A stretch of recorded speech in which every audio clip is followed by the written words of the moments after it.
Saludos, nosotros somos el grupo número 7, el cual estaremos hablando acerca de la enfermedad de Parkinson y Alzheimer. Entonces, de manera introductoria, en 1817, James Parkinson describió esta entidad. Hoy en día es considerada la segunda enfermedad neurodegenerativa más prevalente después de la enfermedad de Alzheimer. La edad es el factor de riesgo más importante para el desarrollo de la enfermedad de Parkinson y esta aumenta la mortalidad de 2 a 5 veces y conlleva un deterioro de calidad de vida en los pacientes que la padecen, además de suponer un importante coste socioeconómico. Entonces, ¿cómo se produce la enfermedad de Parkinson?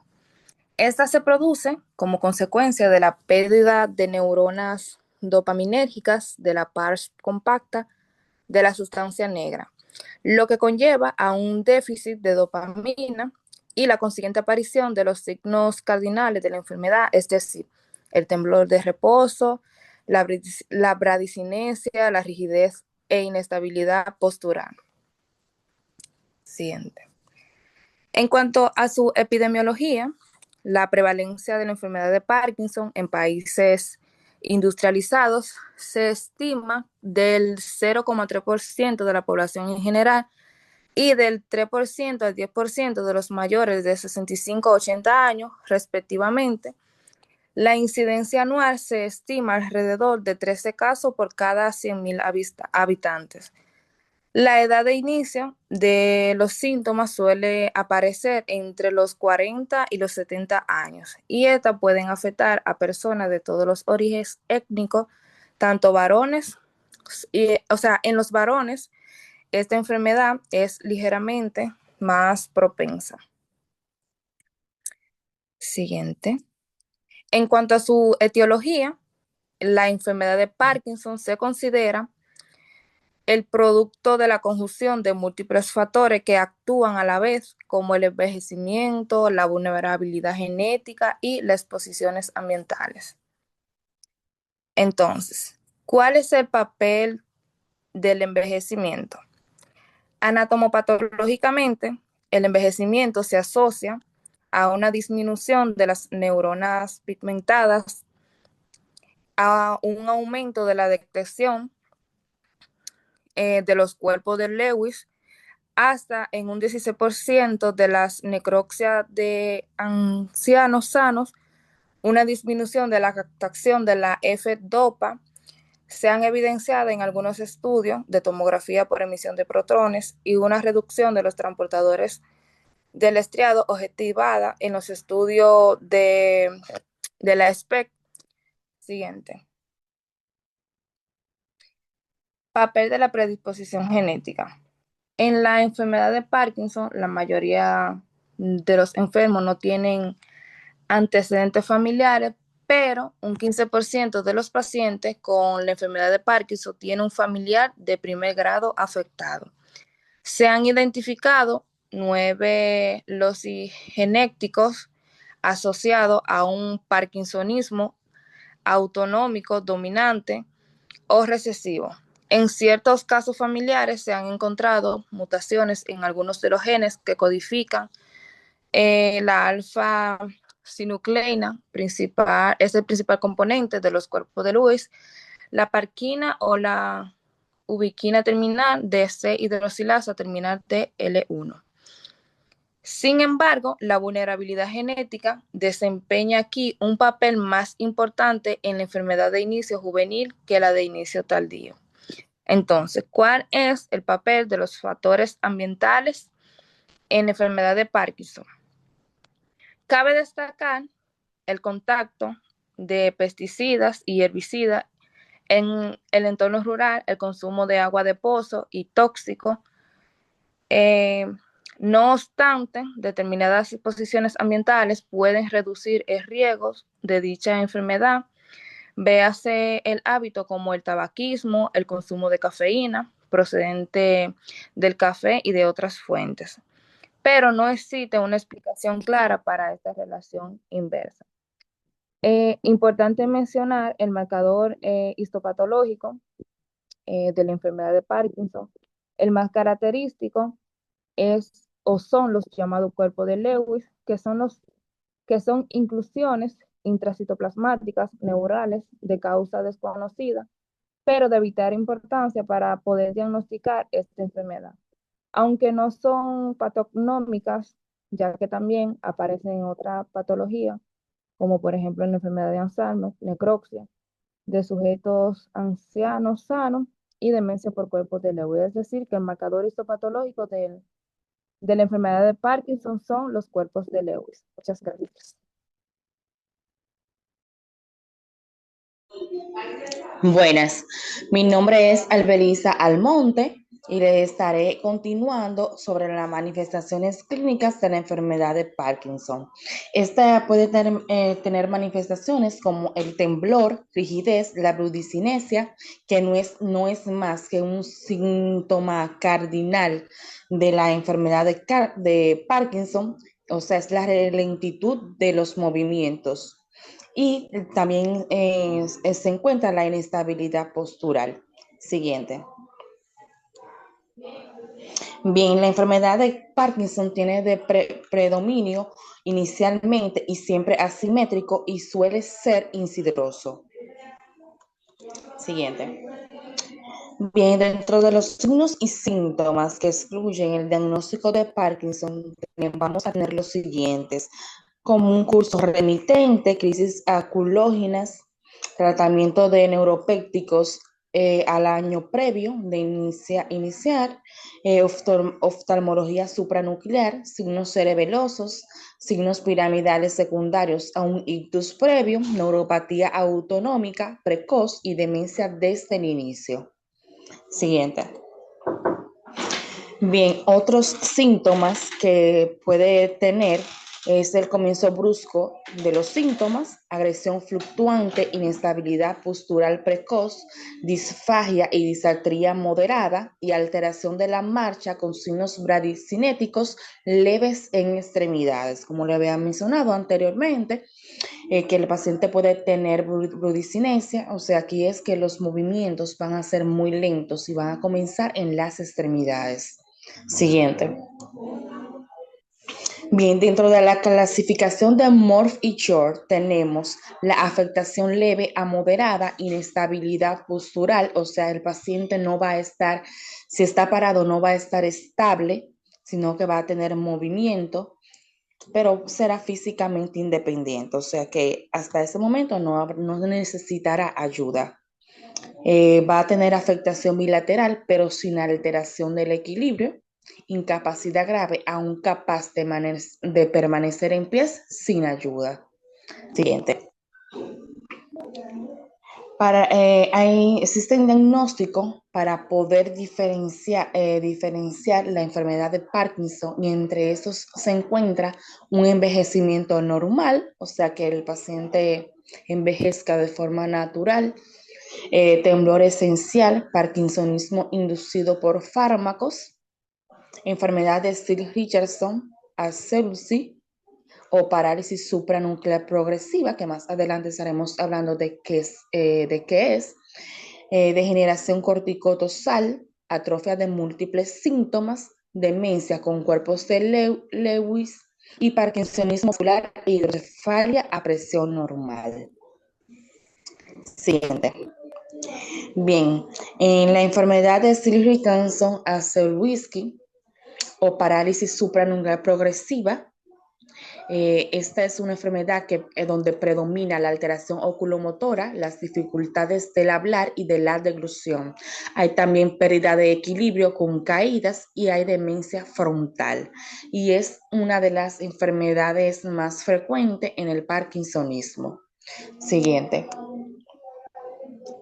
Bien, dentro de los fármacos que agravan un parkinsonismo tenemos los neuropéptidos, entre esos tenemos el haloperidol, la promosina, tiaprida, tetrabenozino, tenemos también la risperidona y la meltacrapamida, Dentro de los bloqueantes de la entrada de calcio tenemos la fluorazepina, cinnarizepina y ciltroseno. Siguiente. También dentro de los antipilépticos tenemos la fenitaína, nalproato sódico. Dentro de los antiamíticos tenemos la procaína, amiodona y maciletina. Hipotensores, meltidopa, captopril.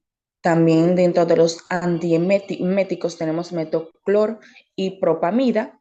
Y tranquilizantes y antidepresivos tenemos lorazepam, inhibidores de la recaptación de serotonina.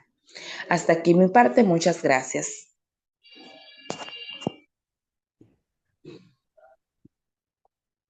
Buenas, mi nombre es Daniel Minaya y yo le estaré dando continuación a la exposición sobre el Parkinson. Los fármacos de elección para el tratamiento inicial de la enfermedad de Parkinson en ancianos y pacientes frágiles es el levodopa. Esto se debe a que es un medicamento con mayor eficacia sintomática, especialmente para la rigidez y la bradicinesia. Tiene una respuesta terapéutica rápida y predecible. Y otros fármacos como agonistas dopaminérgicos o inhibidores de MAO-B pueden producir efectos adversos más intensos en ancianos como somnolencia, edema o alucinaciones. Los efectos secundarios más frecuentes en esto, a corto y largo plazo, tenemos que a corto plazo tenemos náuseas y vómitos, mareos e hipotensión ortostática, somnolencia, alucinaciones, más en ancianos y confusión o desorientación. A largo plazo tenemos discinesias inducidas por levodopa. Este es un movimiento involuntario anormal. El fenómeno on-off, que es unas fluctuaciones motoras rápidas, acortamiento del efecto de cada dosis, trastornos psiquiátricos como alucinaciones persistentes. También tenemos los tipos de técnica quirúrgica para el tratamiento de la enfermedad de Parkinson. Aquí podemos observar este cuadro que nos dice que las cirugías lesiva siempre debe ser unilateral. Dentro de ella tenemos la talamotomía, que esta mejora el temblor, pero no el resto de los síntomas motores. La palidotomía mejora el temblor, la rigidez, la bradicinesia contralateral y produce de forma espectacular la las discinesias inducidas por LD. La subtalamotomía uni o bilateral reduce la rigidez, el temblor y las disnesias inducidas por LD. También tenemos estimulación cerebral profunda en los diferentes núcleos subcorticales. Aquí tenemos la BIM, que mejora el temblor contralateral, similar a la talamotomía. La GMP mejora la bradicinesia, las disnesias inducidas por DL. Y la NTS mejora la bradicinesia, las discinesias inducidas por LD y los síntomas axiales. También puede mejorar el temblor, rigidez y bradicinesia. También los trasplantes neuronales. Esto no es una opción por los malos resultados obtenidos. Y esta autóloga de la médula adrenal o del sistema nervioso fetal de las células de madre. Síntomas no motores en la enfermedad de Parkinson. Dentro de esto tenemos el trastorno del sueño, insomnio, depresión y ansiedad, alteración cognitiva, fatiga y disfunción autonómica, como es estreñimiento, hipotensión ortotática, problemas urinarios, disfunción sexual, pérdida del olfato, dolor y parestesia e hiperventilación. ¿Dónde es más frecuente el parkinsonismo inducido por fármaco? Este es más frecuente en pacientes de edad avanzada. También tenemos los criterios para establecer el diagnóstico clínico de la enfermedad del Parkinson. En este debemos tomar en cuenta la presencia de dos de los tres signos cardinales: temblor, rigidez o bradicinesia, respuesta al tratamiento con LD, ausencia de los signos denominados atípicos para el diagnóstico de enfermedad de Parkinson. Los estudios genéticos pueden ser de utilidad en casos de la enfermedad de Parkinson familiar. La tomografía con emisión de trones y deoxiglucosa. Revela a menudo un patrón anormal del aumento de la glucosa en el globo pálido que es característico de la enfermedad de Parkinson. Buenas, mi nombre es Joanny Nicor y yo le estaré dando inicio al tema del Alzheimer. Sigue. Bueno, ¿qué es la demencia? La demencia es un síndrome neurocognitivo adquirido que se caracteriza por un deterioro progresivo y persistente de las funciones cognitivas, principalmente la memoria, el lenguaje, la orientación, el juicio, funciones ejecutivas y habilidades visoespaciales que interfieren con la capacidad del individuo para realizar sus actividades de la vida diaria. Esta no forma parte del envejecimiento normal, sino que refleja una patología subyacente que afecta el cerebro de manera estructural o funcional. Además del deterioro cognitivo, suele aparecer cambios conductuales, afectivos y del comportamiento social. Este es un trastorno crónico y generalmente irreversible. Sigue. ¿Cómo se clasifica la demencia según el DSM-4? Estas se clasifican demencia tipo Alzheimer, demencia vascular, demencia por cuerpos de Lewis, demencia por enfermedad de Parkinson, demencia por enfermedad de Huntington, demencia frontotemporal o también llamada PINC, demencia debido al VIH, demencia inducida por sustancia y demencia secundaria a otras condiciones médicas generales como es el hipotiroidismo, deficiencia de vitamina B12 y tumores. Sigue. ¿Cómo se llama actualmente lo que es la demencia según el DSM-5? Esta es llamada actualmente como trastorno neurocognitivo mayor o trastorno neurocognitivo leve.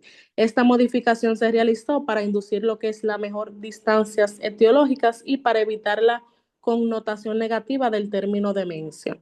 El trastorno neurocognitivo mayor implica lo que es la afectación significativa de uno o de más dominios cognitivos, como es la memoria, la atención, el lenguaje y funciones ejecutivas, tanto como la percepción y socialización.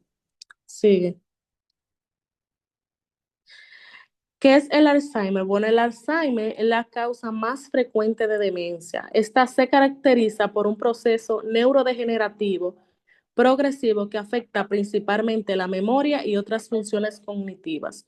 Su fisiopatología incluye lo que es la acumulación de placas beta amiloide en el espacio extracelular y ovillos neurofibrilares de proteína tau, hiperfosforizada en el interior de una neurona, lo que provoca lo que es sinaptosidad o pérdida neural o atrofia cortical, especialmente en el hipocampo y en la corteza temporal.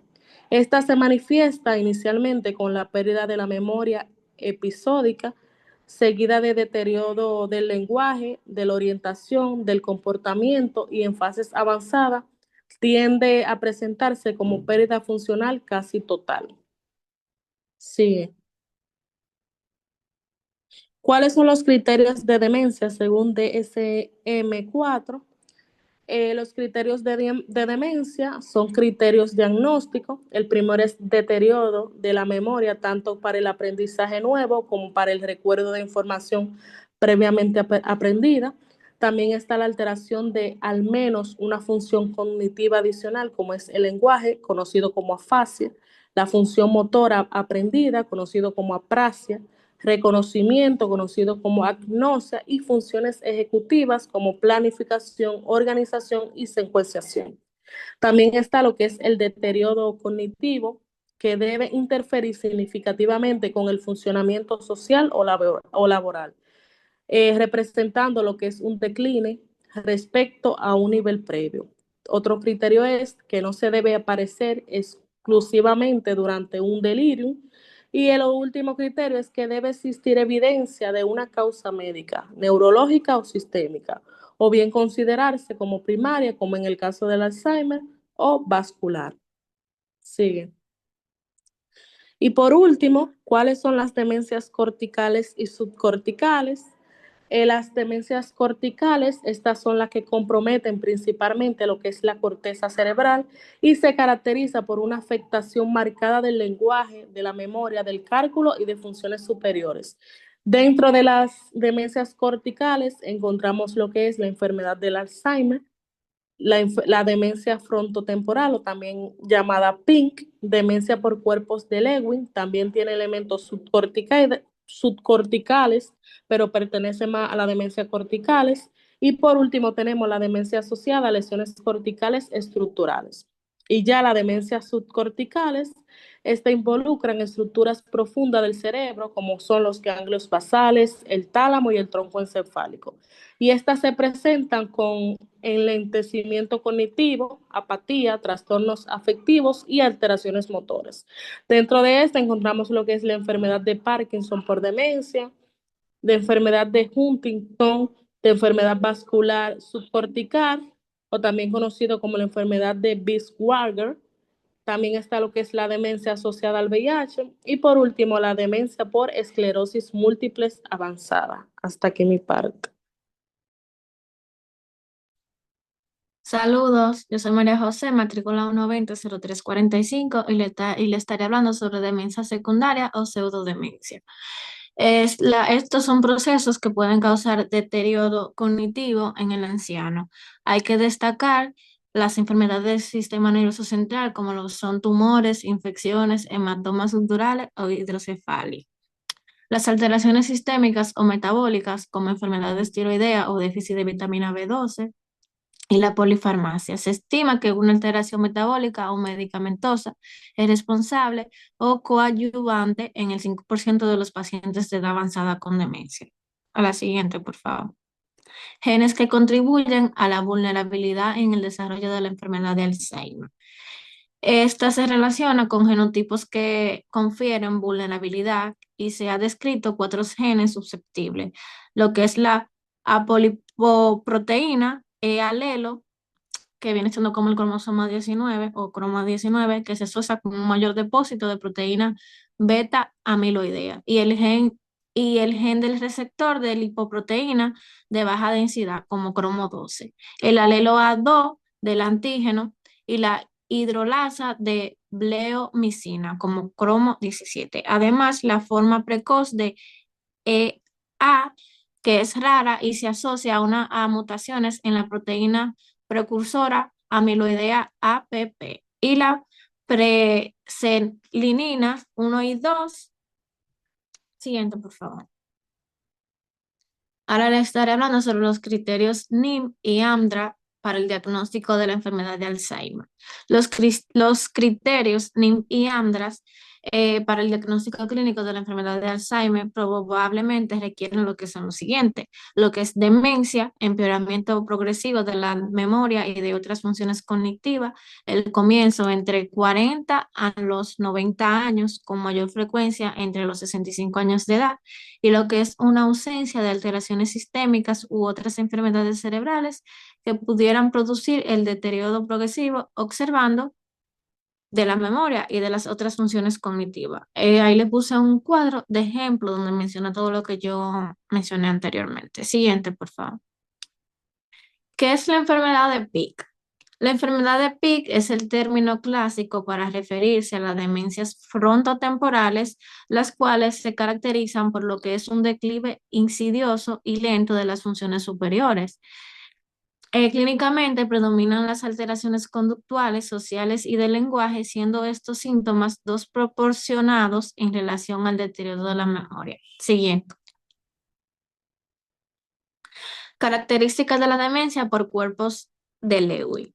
La demencia por cuerpos de Lewy es un deterioro cognitivo progresivo que se caracteriza por lo que es una tríada de síntomas cardinales, lo que son fluctuaciones notables en el nivel de conciencia y atención, alucinaciones visuales y recurrentes y los signos motores espontáneos de parkinsonismo. Los cambios en el estado mental suelen aparecer antes de los signos motores, siendo la rigidez y la bradicinesia los signos espiramidales más comunes. El diagnóstico se basa en criterios consensuados y a nivel patológico por lo que es la presencia de cuerpos de Lewy en el tejido. Ahí también le puso una imagen de lo que le hablé anteriormente. Siguiente. Gracias. Continuando con lo que son los criterios diagnósticos de demencia por cuerpos de Lewy, la demencia de cuerpos de Lewis básicamente se caracteriza por un deterioro cognitivo progresivo con afectación prominente de la atención, también alteraciones de las funciones ejecutivas, capacidad visoespacial y está asociado clínicamente a fluctuaciones cognitivas marcadas por alucinaciones que pueden ser visualmente bien formadas como un parkinsonismo espontáneo. Se consideran los criterios esenciales la presencia de una fluctuación del estado mental, trastorno de conducta del sueño y sensibilidad extrema a neurolépticos. Siguiente, por favor. Acerca de las demencias vasculares, estas se definen como un síndrome neurocognitivo mayor en el deterioro cognitivo. Es una consecuencia directa de enfermedad cerebrovascular isquémica o hemorrágica. Esta se manifiesta en neuroimagen con una correlación temporal entre eventos vasculares y declive cognitivo. Su fisiopatología depende básicamente de infartos múltiples, lesiones lacunares o daño de sustancia blanca, que irrumpe lo que son las redes frontosubcorticales responsables de la velocidad del procesamiento y la función ejecutiva. Siguiente, por favor. Sobre los tipos de demencia más frecuentes, tenemos que el Alzheimer es la más frecuente. Esta es responsable de un 60 a un 70% de los casos. Se caracteriza por un deterioro progresivo de memoria episódica, una disfunción visoespacial y cambios conductuales, con una presencia de placas de vea mieloide y ovillos neurofibrilares de tau y pez fosforilada. Siguiente, por favor.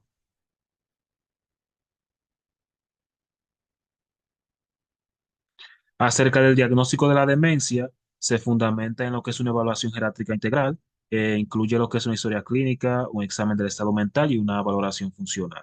También se pueden complementar con estudios como es una neuroimagen estructural, puede ser una tomografía, una resonancia magnética.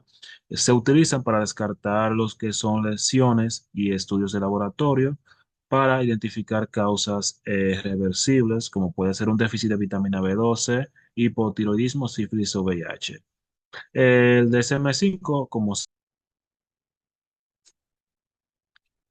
acerca de los fármacos asociados a deterioro cognitivo, están los que tienen un mayor riesgo de inducir o agravar el deterioro.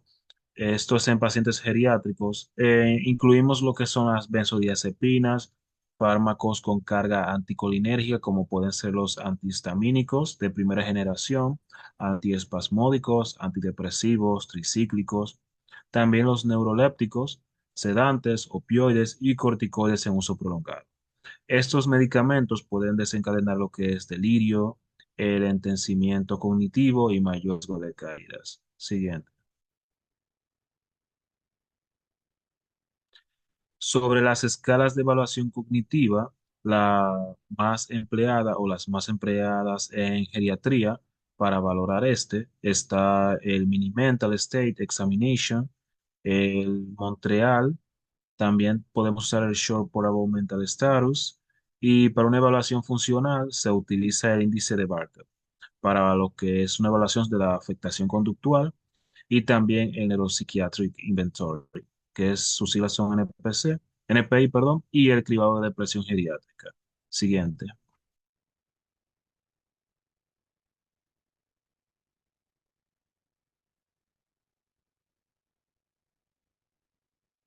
Buenas, mi nombre es Dali Mejía, matrícula 121-0377. Pásale. Vamos a continuar con el diagnóstico por neuroimagen o diagnóstico por imagen para la demencia.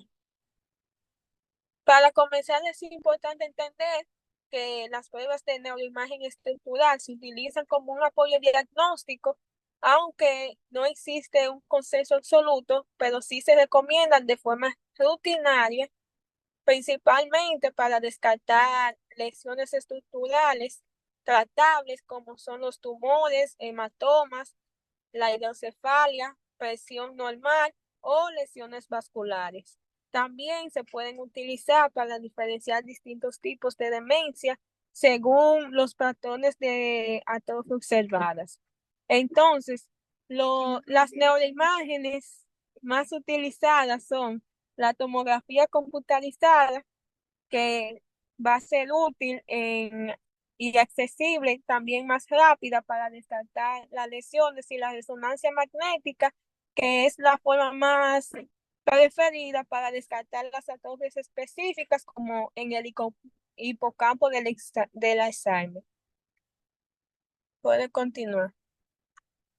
Para esto, entonces, tenemos un algoritmo diagnóstico, aparte del diagnóstico por imagen, donde vamos a utilizar dos pasos principales. El primer paso será confirmar la presencia de demencia, donde se debe excluir otras entidades que se presentan, como es el deterioro cognitivo, el delirio, la depresión por uso de medicamentos, alteraciones metabólicas o también endocrinas. También hay que evaluar el impacto funcional en la vida diaria. Ya en el segundo paso tenemos que identificar las causas. Una vez establecido el diagnóstico, vamos a buscar las causas reversibles o tratables, como son el déficit vitamínico, alteraciones tiroideas o hidrocefalia normotensiva. Si es irreversible, entonces la debemos clasificar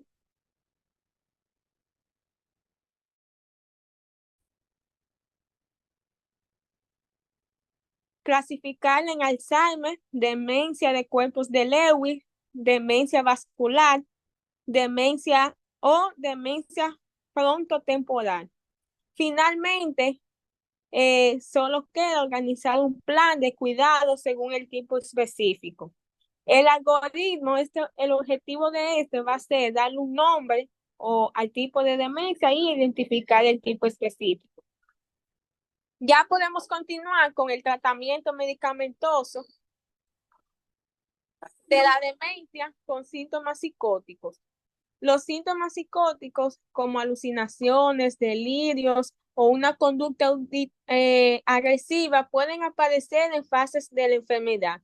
Tenemos los principios generales, donde solo usar medicamentos cuando los síntomas son graves o representan riesgo o causa de sufrimiento. Iniciar siempre con las dosis más bajas es súper importante, y reevaluar o mantenerse evaluando periódicamente. Suspender si vemos que no hay ningún beneficio. Ya los medicamentos más utilizados son los antipsicóticos atípicos de segunda generación, como la risperidona, que es la más utilizada en el caso de la demencia, y la quetiapina, que es utilizada más preferiblemente en el Parkinson o demencia de cuerpos de Lewis. Ya los antipsicóticos típicos de primera generación, como el haloperidol, solo hay que evitarlo en emergencias. Otros fármacos que apoyan el manejo van a ser los inhibidores de la acetilcoliterinasa, como es el donepezilo, ribastimina y galatamina. Esto pueden ayudar mejorando tanto los síntomas como las alucinaciones. Ya tenemos los antipsicóticos de primera generación. Para mencionarlo brevemente, tenemos la cloproprazina, tioxiceno, mesoridina, y de segunda generación, como ya lo mencioné, la olanzapina y la quetiapina. Ya en indicaciones principales de los antidepresivos en la demencia tenemos que los antidepresivos principalmente se van a indicar para tratar los trastornos depresivos que pueden ocurrir en cualquier etapa de la demencia. Además de utilizar los medicamentos IRS, que esto engloban lo que son las sertralina, citalopram o paroxetina, que pueden ayudar a mejorar los agravios de la agitación, impulsividad, conductas compulsivas, agresividad leve y conductas repetitivas. En estos medicamentos no solo los vuelven útiles, no solo son útiles en la depresión, sino que también van a ayudar a regular las conductas alteradas en algunos pacientes. También podemos utilizar los antiepilépticos en la demencia, aunque su uso esté limitado, los resultados pueden ser variables y se pueden distintos fármacos, como les puse 3 de ejemplo. Los principales antiepilépticos que podemos utilizar son el ácido valproico, carbamazepina y la gabapentina.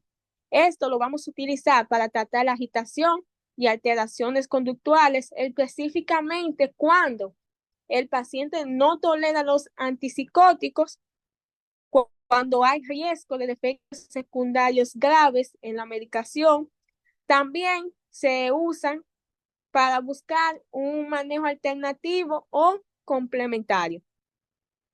Muchas gracias.